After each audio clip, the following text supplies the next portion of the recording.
আমাদেরকে অফিসার হিসাবে চাকরি পাওয়ার জন্য পাবলিক সার্ভিস কমিশন কর্তৃক 3টি পরীক্ষায় অংশগ্রহণ করতে হয়। তীরে গড়ে ওঠে বা একটা নদীর অববাহিকায় গড়ে ওঠে, সেটা হচ্ছে সিন্ধু নদীর তীরে।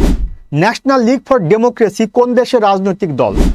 যে এই তথ্যটি কোনভাবে আমি আপনাকে বুঝালাম যে আপনাকে এতটুকু মনে রাখতে হবে, অং সান সু চি তিনি মিয়ানমারের গণতন্ত্রীপন্থী নেত্রী। তখন এভাবে কিন্তু চিন্তা করেন, আপনারা তো ইনফরমেশন মুখস্থ করেন, বাট আমি কিন্তু আপনাকে ইনফরমেশনে যাচ্ছি না, আমি কিন্তু আপনাকে হেড অফ স্টেট। হ্যাঁ, তিনি যখন এই অংশে আসলেন, আটলান্টিক মহাসাগর এই অংশে অনেকগুলো দ্বীপ দেখতে পেলেন। ইসিতে ইকোনমিক কোঅপারেশন বিতে Bangladesh, India, Myanmar, Sri Lanka, Thailand. আসসালামু আলাইকুম, শুভ সন্ধ্যা। বাংলাদেশের শীর্ষস্থানীয় একটি অনলাইন প্ল্যাটফর্ম বিদ্যাবাড়ি, যেটি বাংলাদেশের সর্বত্র পরিচিত একটি প্ল্যাটফর্মের নাম। সেই বিদ্যাবাড়ি থেকে আমি মোহাম্মদ শাহজাহান আলী মিলন স্যার, সিনিয়র শিক্ষক এবং বিসিএস ভাইব এক্সপার্ট, 47 বিসিএসে যারা প্রস্তুতি নিচ্ছেন, 47 বিসিএসে সিভিল সার্ভিস অফিসার হবার জন্য যারা নিজেদেরকে প্রস্তুত করছেন, তাদের উদ্দেশ্যে আজকের এই আলোচনা বা আজকের এই লাইভ প্রোগ্রাম।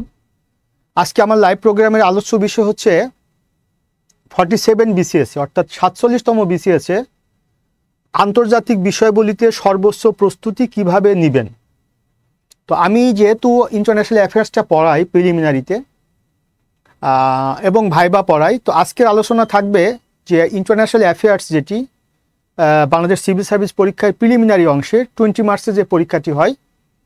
হ্যাঁ, ওয়ালাইকুম আসসালাম, আলহামদুলিল্লাহ।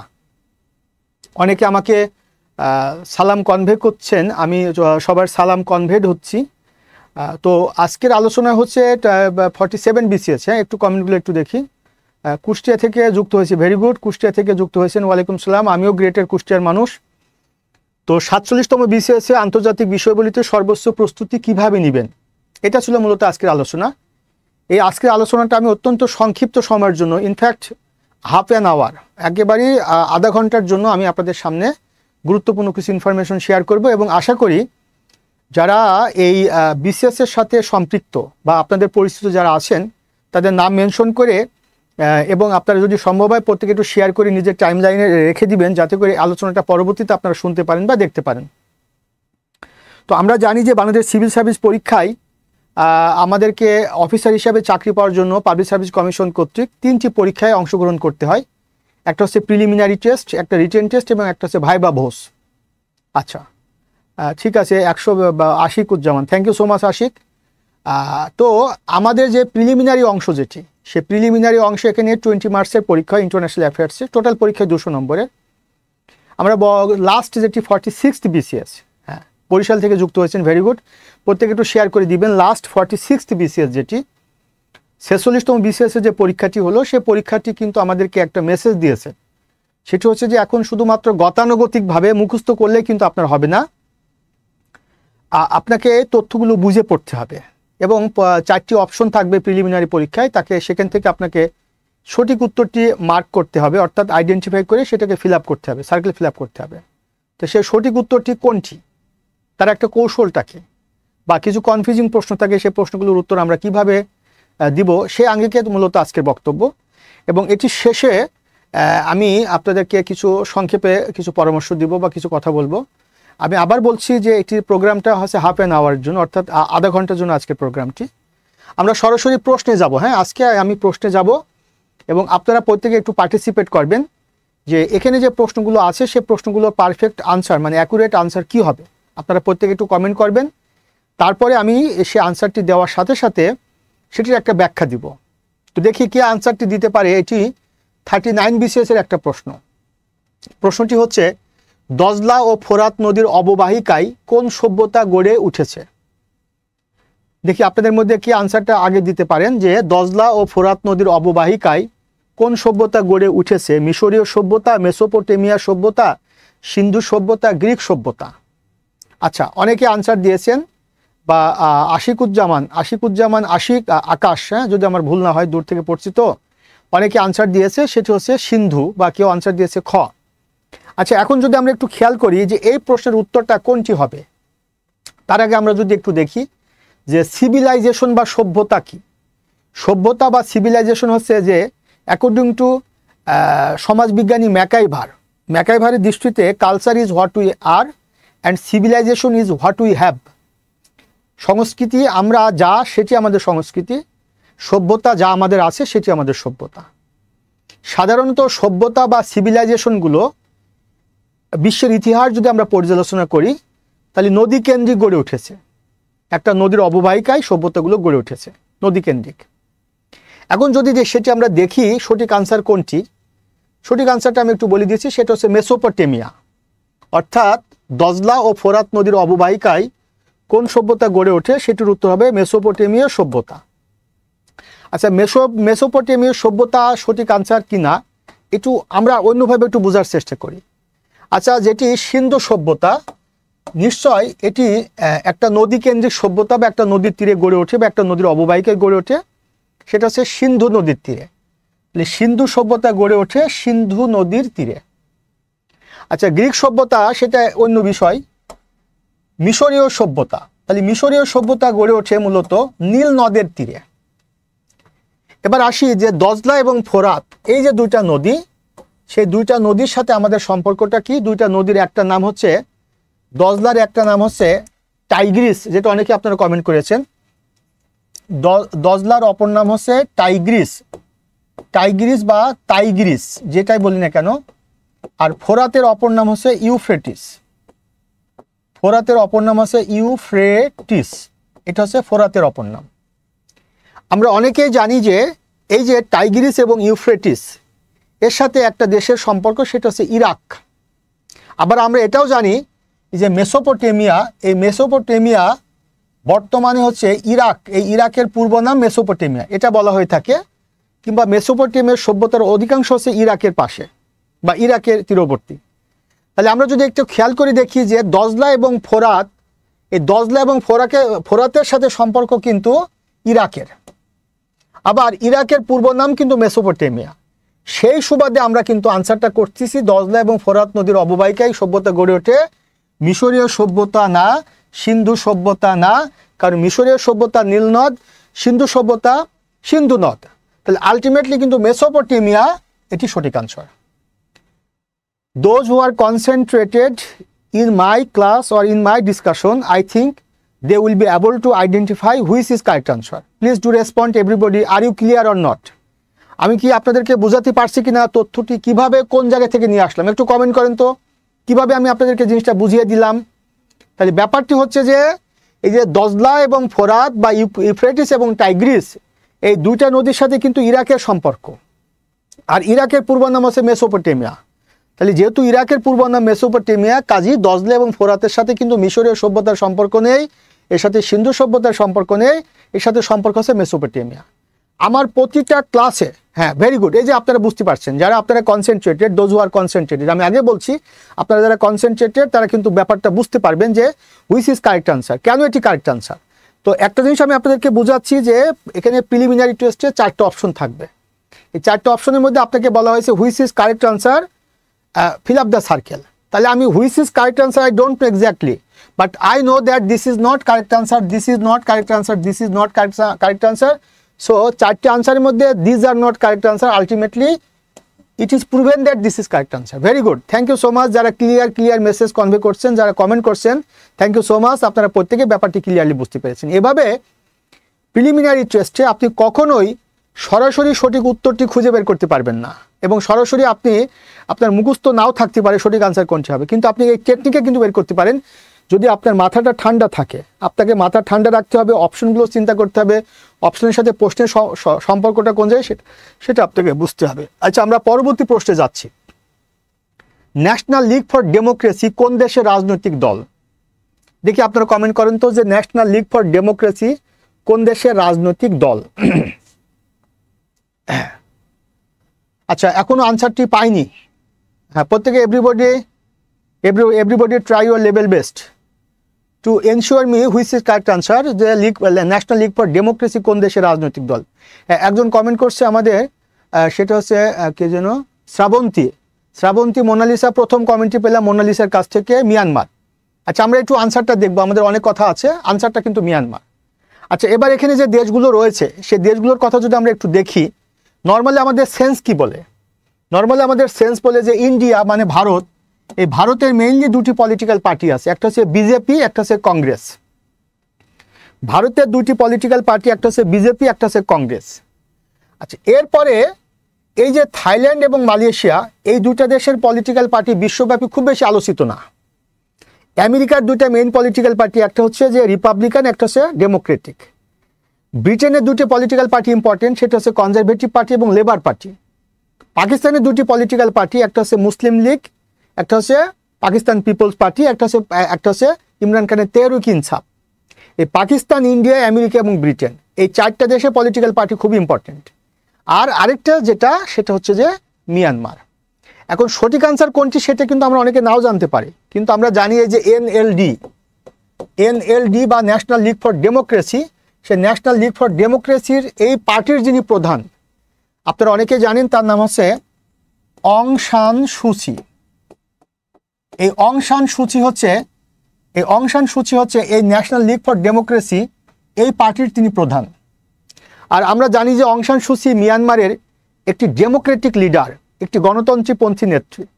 কাজেই অং সান সুচিকে রিলেট করেও কিন্তু আমরা যদি একটু অনুমান করি, তা কিন্তু কারেক্ট আনসার হচ্ছে মিয়ানমার। তাহলে খেয়াল করে দেখেন, আপনারা এ পর্যন্ত আপনারা এই তথ্যগুলো কিভাবে পড়েছেন আর আমি আপনাকে কিভাবে রিলেট করছি। এই তথ্যগুলো কিন্তু আমি আমার ক্লাসে, বিদ্যাবাড়িতে যখন আমি ক্লাস নিই, তখন কিন্তু এই তথ্যগুলো আমি এভাবে হাইলাইট করি যে আপনারা একটা তথ্য কিভাবে রিলেট করবেন। আশা করি আমি আপনাদেরকে বোঝাতে পারছি। একটু কমেন্ট করেন তো আপনারা ক্লিয়ার কিনা, যে এই তথ্যটি কোনভাবে আমি আপনাকে বুঝালাম। যে আপনাকে এতটুকু মনে রাখতে হবে, অং সান সুচি তিনি মিয়ানমারের গণতন্ত্রীপন্থী নেত্রী, তার দলের নাম হচ্ছে ন্যাশনাল লীগ ফর ডেমোক্রেসি। কাজী অং সান সুচির মাধ্যমে আনসারটি হবে ইউনিয়ন অফ মিয়ানমার বা মিয়ানমার। বলেন, একটু কমেন্ট করেন প্রত্যেকে, একটু yes or no, clear or not clear. আর আমি আপনাকে আগেই বলেছি, বিশ্বের চারটি দেশে গুরুত্বপূর্ণ পলিটিক্যাল পার্টি, একটা হচ্ছে আমেরিকার ক্ষেত্রে ডেমোক্রেটিক এবং রিপাবলিকান, ব্রিটেনের ক্ষেত্রে কনজারভেটিভ পার্টি, লেবার পার্টি, ইন্ডিয়ার ক্ষেত্রে বিজেপি এবং কংগ্রেস, আর পাকিস্তানের ক্ষেত্রে যেগুলো বলেছি। Very good, very good. আপনারা প্রত্যেকে কমেন্ট করছেন, রেসপন্স করছেন। হ্যাঁ, from my core of heart my heartiest well wish are being conveyed to all of you. হ্যাঁ, ভেরি গুড। তো এভাবে আপনাদেরকে একটা কথা বলি যে বিশেষ করে যেহেতু আমি বিদ্যাবাড়ি ক্লাস নিচ্ছি, হ্যাঁ, মিয়ানমারের রাজনৈতিক দল, আমি মনে করি বিদ্যাবাড়ির প্রতিটা টিচার তাদের জায়গা থেকে এভাবে আপনাদেরকে তথ্যগুলো এভাবে প্রোভাইড করেন বা করে থাকেন ক্লাসে, এবং আশা করি এখান থেকে যদি আপনারা এইভাবে তথ্যগুলো নিজেরা মুখস্থ করেন, আশা করি আপনারা তথ্যগুলোর আনসার, মানে প্রশ্নগুলোর আনসার দিতে পারবেন। আলেপ্পো শহরটি কোথায় অবস্থিত? এটা কিন্তু বিশেষ পরীক্ষার প্রশ্ন। আলেপ্পো শহরটি কোথায় অবস্থিত একটু কমেন্ট করেন দেখি।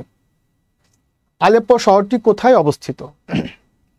এখনো কমেন্ট পাইনি, একজনে পেলে আমি আনসারে চলে যাব। আলেপ্পো শহরটি কোথায় অবস্থিত?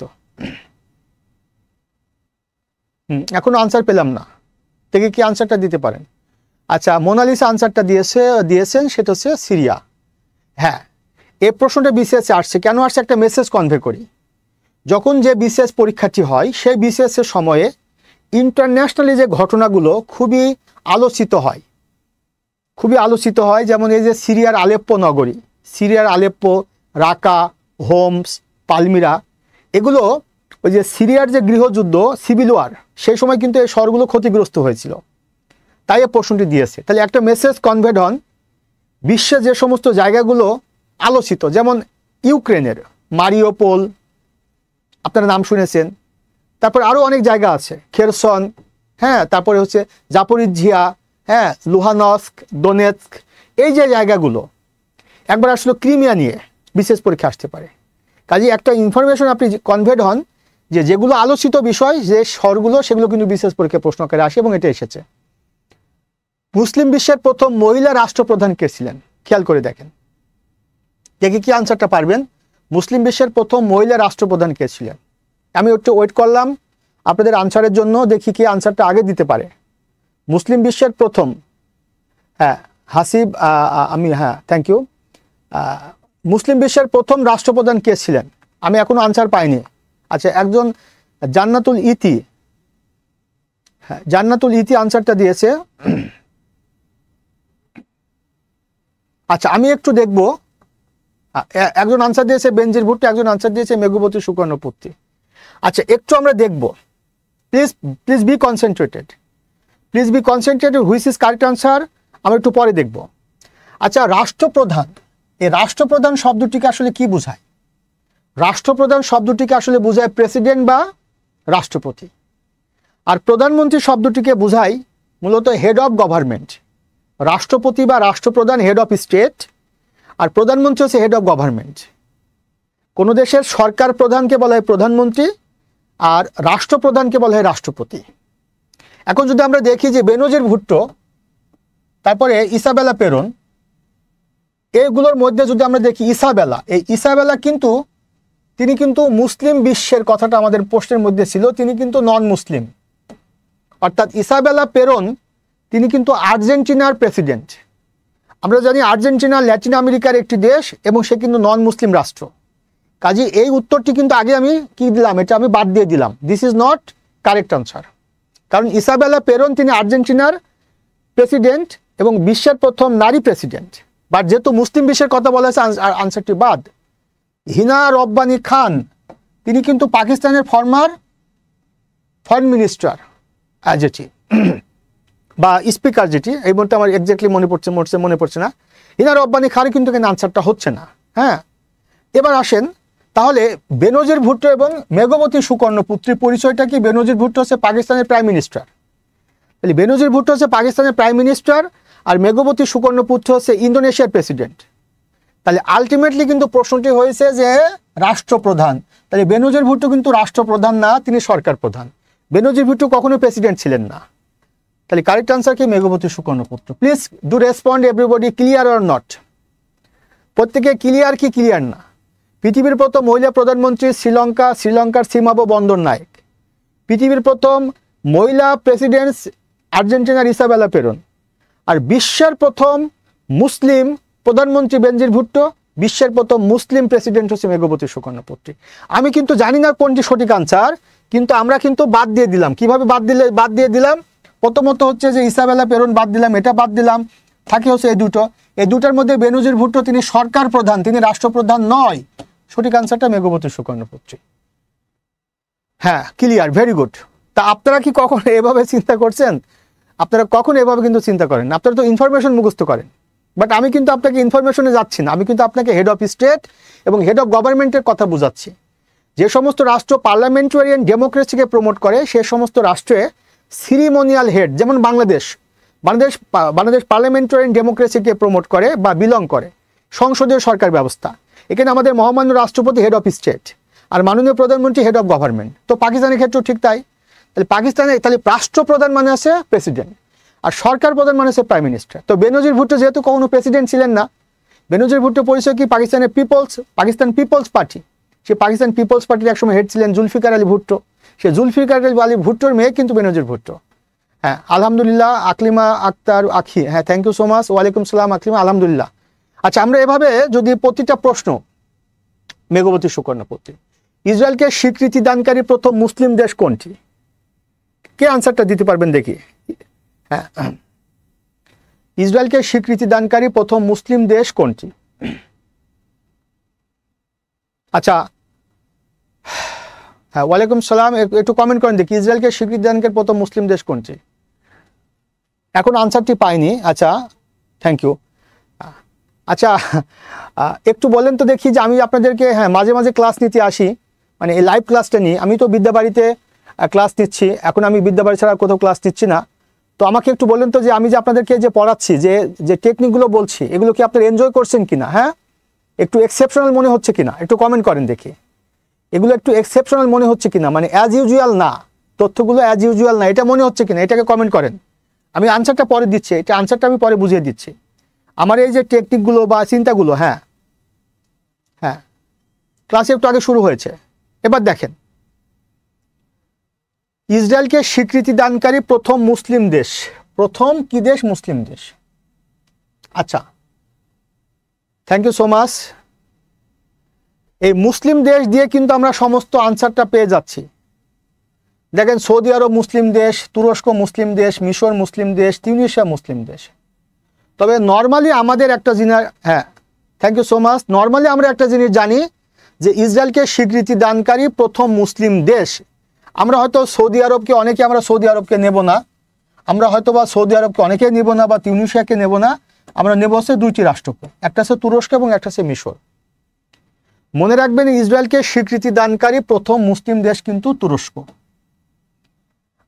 আর যদি প্রশ্নটি হয় ইসরায়েলকে স্বীকৃতি দানকারী প্রথম মুসলিম আরব অথবা ভাইস ভার্সা, ইসরায়েলকে স্বীকৃতি দানকারী প্রথম আরব মুসলিম দেশ, এই আরব মুসলিম দেশ বা মুসলিম আরব দেশ যদি থাকে তাহলে আনসারটি হবে হচ্ছে এখানে মিশর। তাহলে এই যে আরব মুসলিম দেশ আর মুসলিম দেশের মধ্যে ডিফারেন্স কি? মনে রাখবেন যে সমস্ত দেশের ভাষা আরবি সেই সমস্ত দেশকে বলে আরব দেশ। তাহলে তুরস্কের ভাষা কিন্তু তুর্কি আর মিশরের ভাষা কিন্তু আরবি। তাই তুরস্ক এবং মিশরের মধ্যে সিমিলারিটি তাদের মধ্যে মিল হচ্ছে দুজনেই মুসলিম দেশ। আর যেটা ডিসিমিলারিটি সেটা হচ্ছে মিশর হলো আরব দেশ আর তুরস্ক কিন্তু অআরব দেশ। তাহলে প্রশ্নটি যেহেতু ছিল ইসরায়েলকে স্বীকৃতি দানকারী প্রথম মুসলিম দেশ কোনটি, তাহলে এটির আনসার কি হবে? এটির আনসার হবে তুরস্ক। আর যদি প্রশ্নটি হয় যে ইসরায়েলকে স্বীকৃতি দানকারী প্রথম দেশ কোনটি, ইসরায়েলকে স্বীকৃতি দানকারী প্রথম দেশ কিন্তু ইউএসএ। ইসরায়েলকে স্বীকৃতি দানকারী প্রথম দেশ কিন্তু ইউএসএ, এটা 1 নম্বর তথ্য। 2 নম্বর হচ্ছে ইসরায়েলকে স্বীকৃতি দানকারী প্রথম মুসলিম দেশ, সেটা হচ্ছে তুরস্ক। আর 3 নম্বর হচ্ছে ইসরায়েলকে স্বীকৃতি দানকারী প্রথম আরব মুসলিম দেশ কোনটি, সেটা হচ্ছে মিশর।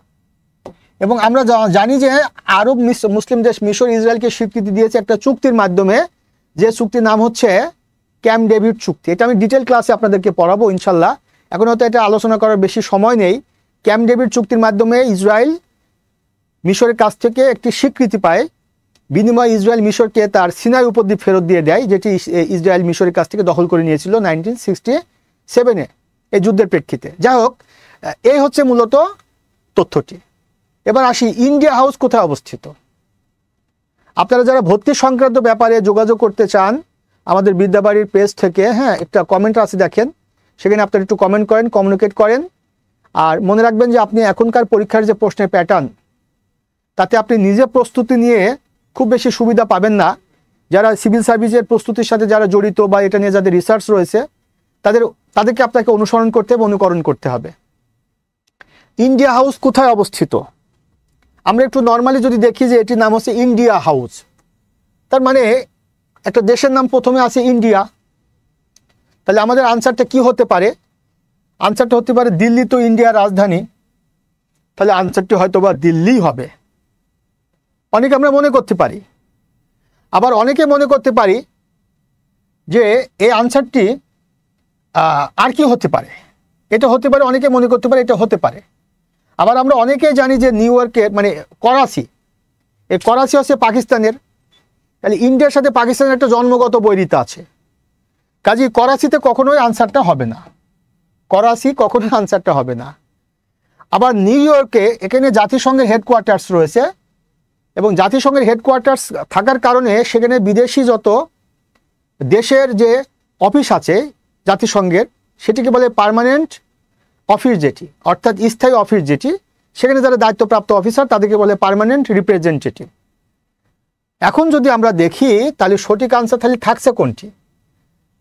সঠিক আনসারটা হচ্ছে এখানে লন্ডন। সঠিক আনসারটা হচ্ছে লন্ডন। তার মানে এখানে ব্যাখ্যাটা হচ্ছে যে নাম ইন্ডিয়া হাউস, কিন্তু অনেকে হয়তো মনে করতে পারে দিল্লি, বাট আনসারটা কিন্তু দিল্লি না, আনসারটা কিন্তু নিউ ইয়র্কও না, আনসারটা কিন্তু করাচিতে অবশ্যই হবে না। তাহলে সঠিক আনসার হচ্ছে লন্ডন। এবং ভেরি মাস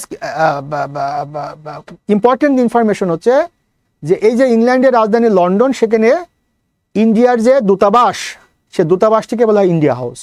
অর্থাৎ লন্ডনে অবস্থিত ইন্ডিয়ান হাই কমিশনকে বলা হয় ইন্ডিয়া হাউস। হাই কমিশন এবং অ্যাম্বাসি দুটোর মধ্যে একটা ডিফারেন্স বলে দিচ্ছে। হাই কমিশন এবং অ্যাম্বাসি দুটোই কিন্তু diplomatic mission. Difference between high commission and embassy that both of them are Commonwealth state. দুটো রাষ্ট্র যদি কমনওয়েলথভুক্ত হয়, ইন দ্যাট কেস দুটো রাষ্ট্রের শীর্ষ রাষ্ট্রদূতের অফিসকে বলে হাই কমিশন, আদারওয়াইজ সেটা হচ্ছে অ্যাম্বাসি। আলটিমেটলি ইন্ডিয়া হাউস হচ্ছে লন্ডনে অবস্থিত ইন্ডিয়ান হাই কমিশনারের যে কার্যালয়, সেটিকে বলে ইন্ডিয়া হাউস। আচ্ছা, আপনারা অনেকে আনসার করছেন বা অনেকে আপনারা জানেন জুলিয়াস সিজার কেন বিখ্যাত। দেখি আনসারটা আমরা পারি কিনা। যেহেতু আপনারা অনেকেই খেয়াল করবেন যে এটা ইন্টারন্যাশনাল অ্যাফেয়ার্স, এটা কিন্তু আসলে ব্যাখ্যা দিয়ে বোঝানোর কিছু নেই, এটা ইনফরমেটিভ। ম্যাথ বা ইংলিশ গ্রামার বা বাংলা ব্যাকরণ, সেটা গ্রামার দিয়ে বোঝানো হয়, কিন্তু এটা আছে ইনফরমেশন। তারপরেও I am trying my level best to make you very easily যে এই ইনফরমেশনটি কীভাবে এটা হতে পারে। I am trying my level best, you notice that, all of you notice. Julius Caesar কেন বিখ্যাত?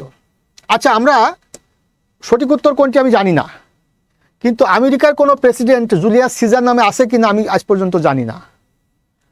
ব্রিটেনের রাজা হিসাবে জুলিয়াস সিজার বলে কেউ আছে কিনা সেটাও জানি না। বর্ণবাদ বিরোধী নেতা হিসাবে আমরা একজনকে জানি, একজন হচ্ছেন দক্ষিণ আফ্রিকার নেলসন ম্যান্ডেলা, আবার ভারতের মহাত্মা গান্ধী কিন্তু বর্ণবাদ বিরোধী নেতা ছিলেন। কাজে সঠিক আনসার তো রোমান সম্রাট। তাহলে আমরা যদি বাদ দিয়ে চিন্তা করি, জুলিয়াস সিজার তার বিখ্যাত একটা উক্তি ভেনি ভিডি ভিসি, এলাম দেখলাম জয় করলাম, বিখ্যাত উক্তি রোমান সম্রাট জুলিয়াস সিজার এখানে সঠিক আনসার। হ্যাঁ, মার্ক অ্যান্টনি তার সেনাপতি, এটা নিয়ে অনেক ঘটনা আছে, অ্যান্টনি ক্লিওপেট্রার অনেক ঘটনা আছে। শুধু মনে রাখবেন জুলিয়াস সিজার হচ্ছে তিনি রোমান সম্রাট জুলিয়াস সিজারের বিখ্যাত উক্তি ভেনি ভিডি ভিসি, এলাম দেখলাম জয় করলাম। এটা কোন একটা বিশেষ পরীক্ষা আসছিল যে এলাম দেখলাম জয় করলাম, কার কথা? এটা জুলিয়াস সিজারের কথা। তো আনসারটা কি হচ্ছে? এই তিনটা আনসার হচ্ছে না, সঠিক আনসার এটা। আচ্ছা দেখেন, এটা কিন্তু ইন্টারন্যাশনাল অ্যাফেয়ার্স, তারপরও কিন্তু আমি আপনাদেরকে বোঝানোর চেষ্টা করতেছি। প্রত্যেকে একটু রেসপন্স করেন তো যে are you enjoying my discussion? প্রত্যেকে একটু এনজয় মানে বলেন তো দেখি, এনজয়িং? হ্যাঁ, প্রত্যেকে একটু এনজয় করছেন কথাগুলো? হ্যাঁ, আচ্ছা, তাহলে আনসারটা কিন্তু আমরা পেয়ে গেলাম রোমান সম্রাট হিসাবে। আচ্ছা, পরবর্তী প্রশ্ন হচ্ছে ওয়েস্ট ইন্ডিজ কি? দেখেন, ওয়েস্ট ইন্ডিজ কি? থ্যাংক ইউ আমাদের মোহাম্মদ, হ্যাঁ অনেকে তাহমিনা, অনেকে comment, yes sir, thank you enjoying, thank you so much. এখন আসেন ওয়েস্ট ইন্ডিজটা কি? আচ্ছা, ওয়েস্ট ইন্ডিজ শুনে হয়তো মনে করতে পারে, থ্যাংক ইউ, ওয়েস্ট ইন্ডিজ শুনে হয়তো আপনার মনে করতে পারেন যে ওয়েস্ট মানে তো পশ্চিম, আর ইন্ডিজ মানে ইন্ডিয়া থেকে কথাটি আসছে, তাহলে হয়তো বা ভারতের একটি দ্বীপের নাম। না, এটা সঠিক আনসার না। একটি ক্রিকেট দলের নাম, আমরা এটাও জানি একটি ক্রিকেট দলের নাম, এটাও না। একটি দেশের নাম, এটাও না। সঠিক আনসার হচ্ছে একটি দ্বীপ সমষ্টির নাম। এটার একটা ব্যাখ্যা আছে, সেই ব্যাখ্যাটা আমি অল্প সময়ের মধ্যে দিতে পারছি না। 1492 সালে ক্রিস্টোফার কলম্বাস যখন আটলান্টিকের ওপারে একটা ভূখণ্ড আবিষ্কার করলেন, তো সেই ভূখণ্ডে তিনি যখন নোঙর করলেন, হ্যাঁ, তিনি যখন এই অংশে আসলেন, আটলান্টিক মহাসাগর এই অংশে অনেকগুলো দ্বীপ দেখতে পেলেন, তিনি মনে করলেন যে তিনি ভারতের কোনো একটা অংশে আসছেন, ভারতের পশ্চিম অংশে আসছেন। তাই ভারত হিসাবে ইন্ডিজ আর ওয়েস্ট মানে পশ্চিমে, তাই তিনি যে দ্বীপগুলোকে দেখতে পেলেন সেই দ্বীপগুলো তিনি নামকরণ করলেন পশ্চিম ভারতীয় দ্বীপপুঞ্জ। বাট এটি তার ভুল ছিল, এটির ব্যাখ্যা আমি আপনাদেরকে একদিন ক্লাসে দিব ইনশাল্লাহ। এটি তার ভুল ছিল, তিনি ভারতের কোনো ভূখণ্ডে আসেননি, তিনি একটা নতুন ভূখণ্ডে এসেছেন যেটা আটলান্টিকের ওপারে। সে ভুলটা পরবর্তীতে ভেঙে দিয়েছিলেন আমেরিগো ভেসপুচি, যার নাম অনুসারে এই ভূখণ্ডের নামকরণ করা হয় আমেরিকা। তাহলে আলটিমেটলি ওয়েস্ট ইন্ডিজ হচ্ছে, এগুলো অনেকগুলো দ্বীপ রয়েছে, অনেকগুলো দ্বীপ রাষ্ট্র রয়েছে, সে অনেকগুলো দ্বীপ রাষ্ট্রের মধ্যে আছে বারবাডোজ আছে, বাহামা আছে, হ্যাঁ, কিউবা আছে, হাইতি আছে, ত্রিনিদাদ ও টোবাকো আছে। এরকম দ্বীপ সমষ্টির নাম হচ্ছে ওয়েস্ট ইন্ডিজ। কাজে সঠিক আনসারটা হচ্ছে একটি দ্বীপ সমষ্টির নাম। রুশ বিপ্লবের নেতৃত্ব দানকারী দল কোনটি? দেখে কমেন্ট করেন, রুশ বিপ্লবের নেতৃত্ব দানকারী দল কোনটি?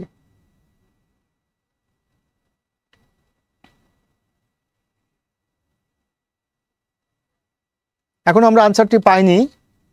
রুশ বিপ্লবের নেতৃত্ব দানকারী দল কোনটি? দেখেন, সঠিক আনসার কোনটি হবে আমরা জানি না, বাট আমরা এটা জানি যে নাৎসি পার্টি এটি না।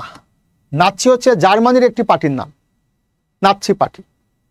তারপরে কমিউনিস্ট পার্টি না, কমিউনিস্ট পার্টি তো একটা, এটা আছে চীনের একটা মানে কমিউনিস্ট পার্টি আসলে কোনো দলের নাম হয় না। কমিউনিস্ট পার্টি কোনো একটা দেশের নামের সাথে যুক্ত হতে পারে, যেমন চাইনিজ কমিউনিস্ট পার্টি। তাহলে আলটিমেটলি থাকে কিন্তু বলশেভিক এবং মেনশেভিক। তো আমরা এটাও জানি যে রুশ বিপ্লবের নেতৃত্ব দানকারী যিনি ব্যক্তি, তার নাম হচ্ছে ভ্লাদিমির ইলিচ উলিয়ানভ লেনিন। অনেক বড় একটি নাম, ভ্লাদিমির ইলিচ উলিয়ানভ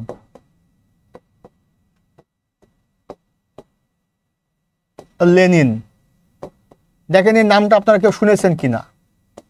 এই Vladimir Ilyich Ulyanov Lenin, VI Lenin সংক্ষেপে, সে ভ্লাদিমির ইলিচ উলিয়ানভ লেনিন, তার যে দলের নাম, সে দলের নাম ছিল এই বলশেবিক দল। এই কারণে 1917 সালে যে বিপ্লবটা রাশিয়াতে হয়েছে, দুইটা পর্যায়ে হয়েছে। শেষোক্ত যে পর্যায়ে বিপ্লবটি হয়েছে অক্টোবর মাসে, তাই এই বিপ্লবটিকে অক্টোবর বিপ্লব বলা হয়, এই বিপ্লবকে বলশেবিক বিপ্লব বলা হয়। আর বলশেবিক দলের নেতা ছিলেন লেনিন, তাই রুশ বিপ্লবের নেতৃত্ব দানকারী ব্যক্তিকে লেনিন, আর দল কি বলশেবিক পার্টি। এই বিষয়গুলো কিন্তু আপনাকে মাথায় রাখতে হবে। হ্যাঁ, শুনছেন, হ্যাঁ, অনেকে এগুলো জানেন। এভাবে আপনাকে টেকনিক খাটিয়ে কি করতে হবে, আনসারটা করতে হবে। আটলান্টিক মহাসাগরের সেন্ট হেলেনা দ্বীপে কে কারারুদ্ধ ছিলেন? সঠিক আনসার কোনটি আমরা জানি না, কিন্তু আমরা কখনো এই আটলান্টিক মহাসাগরে কারারুদ্ধ সেন্ট হেলেনা দ্বীপে Genghis Khan, Alexander, Timur Lang, এগুলো আমরা কখনোই শুনিনি। তাহলে আলটিমেটলি সঠিক আনসার হচ্ছে নেপোলিয়ন। আমরা জানি 1815 সালে বেলজিয়ামের ওয়াটারলু গ্রামে একটা যুদ্ধ হয়, ওয়াটারলু যুদ্ধ। সে যুদ্ধে নেপোলিয়ন বোনাপার্ট হেরে যায় ইউরোপীয় শক্তির কাছে, এবং নেপোলিয়ন হেরে তিনি আমেরিকার দিকে পালিয়ে যাচ্ছিলেন আটলান্টিক মহাসাগর হয়ে। পরে ব্রিটিশ নেভি তাকে পাকড়াও করে সেন্ট হেলেনা দ্বীপে তাকে পাঠায়। সেখানে 1821 সালে তিনি মৃত্যুবরণ করেন। সঠিক আনসার কিন্তু এখানে নেপোলিয়ন। কাজে আপনাকে একটা মেসেজ দিচ্ছে যে অনেক সময় সর্বপ্রথম কোন দেশ পারমাণবিক বোমা তৈরি করে?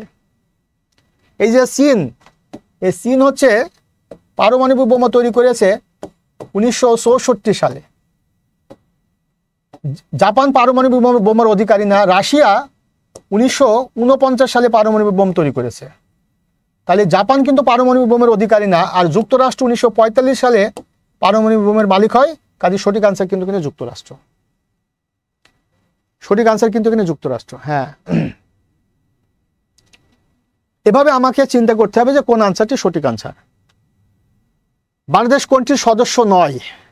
আচ্ছা, এগুলোর মধ্যে আমরা যদি দেখি, এই যে বিমস্টেক, যদিও এটির পুরো নাম ছিল, প্রথমে ছিল হচ্ছে বিমস্টেক, মানে প্রথমে ছিল বিস্টেক। বিমস্টেকের সূত্র হচ্ছে প্রথমে ছিল বিস্টেক, বিস্ট ইসি, ইসি মানে ইকোনমিক কোঅপারেশন, বিতে Bangladesh, India, China, Bangladesh, India, Sri Lanka, Thailand. পরবর্তীতে এটা হয়ে গেছে বিমস্টেক, বিমস্টেক। ইসিতে ইকোনমিক কোঅপারেশন, বিতে Bangladesh, India, Myanmar, Sri Lanka, Thailand. পরবর্তীতে বিমস্টেকটার পূর্ণরূপটা চেঞ্জ হয়েছে বে of Bengal initiative for multi sectoral technical and economic cooperation. তার মানে আলটিমেটলি কিন্তু এই যে বে অফ বেঙ্গল, সেখানে বাংলাদেশ রয়েছে, এখানে ইন্ডিয়া রয়েছে, এটা মিয়ানমার রয়েছে, এখানে থাইল্যান্ড রয়েছে। তার মানে আলটিমেটলি কিন্তু বাংলাদেশ কিন্তু বিমস্টেকের সদস্য,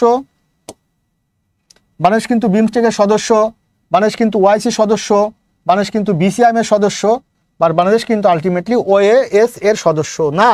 তাহলে সঠিক আনসার কি হবে? সঠিক আনসারটা হবে কিন্তু ওএএস, কোনটি সদস্য নয়। এবং এই যে ওআইসি সদস্য বাংলাদেশ 1974 সালে হয়েছে, এটা কিন্তু 27তম বিসিএস পরীক্ষা আসছে, 27তম বিসিএস। আজকে থেকে প্রায় কত 19 বছর আগের কথা বলছি, 20 বছর আগের কথা। ওই বিসিএস পরীক্ষা আমি দিয়েছি। আজকে থেকে 20 বছর আগে যে বিসিএসটা হয়েছে, 27তম বিসিএস, সেই বিসিএসটা আমি দিয়েছি। হ্যাঁ, বিমস্টেকের হেডকোয়ার্টার্স ঢাকা, ভেরি গুড। এটা ইনিশিয়াল হেডকোয়ার্টার ছিল হলো থাইল্যান্ডের ব্যাংককে। আচ্ছা, এভাবে আমরা যদি চিন্তা করি, হ্যাঁ, আচ্ছা, যার শুরু আছে তার শেষ আছে। 47তম বিসিএস স্পেশাল যেটি লাইভ ব্যাচ, এটা 3 নম্বর ব্যাচে ভর্তি চলছে। 47তম বিসিএস এর 3 নম্বর ব্যাচে লাইভ 3 নম্বর ব্যাচে ভর্তি চলছে। আজকের ক্লাসের উদ্দেশ্য ছিল যে আপনাদেরকে একটা মেসেজ দেওয়া ভর্তি সংক্রান্ত ব্যাপারে। এই যে নম্বরগুলোতে আপনারা যোগাযোগ করবেন। Those who are interested in joining Bidyabari with experienced and cordial teacher, they are cordially asked to communicate this type of number. আমি আপনাদেরকে অল্প সময়ের জন্য একটা মেসেজ দিতে এসেছিলাম যে আমরা ভিন্নভাবে যদি চিন্তা করি, বিশেষ পরীক্ষায় পার্টিসিপেট করে 3 থেকে 5 লাখ অ্যারাউন্ড, প্রিলিমিনারি থেকে এদের লাস্ট বিশেষে কতজন ঠিকছে? প্রায় 10,000 প্লাস। তার মানে আপনার চিন্তা চেতনা, দৃষ্টিভঙ্গি, কৌশল, পদ্ধতি একটু যদি ইউনিক হয়, যে সবাই কিভাবে দাগায় আমি কিভাবে দাগাবো। মোহাম্মদ জহুরুল হক, থ্যাংক ইউ সো মাচ ভাই জহুরুল, তোমার জন্য স্নেহ করে বলছি, তোমাকে তুমি করে বলছি। হ্যাঁ, তোমার জন্য অনেক দোয়া রইল। তুমি সহ যারা আজকের ক্লাসে পার্টিসিপেট করেছেন তাদের জন্য অনেক শুভকামনা, দোয়া। আপনারা আমার জন্য দোয়া করবেন, এই বিদ্যাবাড়ি প্রতিষ্ঠানের জন্য দোয়া করবেন, এবং এটি বাংলাদেশের একটা বেস্ট অনলাইন প্ল্যাটফর্ম। এটি বিসিএস এর ভাইবা, তারপরে জবের ভাইবা, প্রাইমারি ভাইবা, ভাইবা সহ সমস্ত কোর্সের একটা কেরিয়ার বিল্ডিং একটি প্রতিষ্ঠান। সব রকম কোর্স এখানে আপনারা পাবেন, মেটেরিয়ালস থেকে শুরু করে, মেটেরিয়ালস থেকে শুরু করে, টিচার কোয়ালিটি থেকে শুরু করে, আন্তরিকতা থেকে শুরু করে আপনারা সব দিক থেকে ভালো একটা সার্ভিস পাবেন। তো যা শুরু আছে তার শেষ আছে। আজকে এ পর্যন্তই, দেখা হবে ইনশাল্লাহ পরবর্তী ক্লাসে। সবাই ভালো থাকবেন, সবার সর্বোচ্চ সফলতা কামনা করছি। আসসালামু আলাইকুম।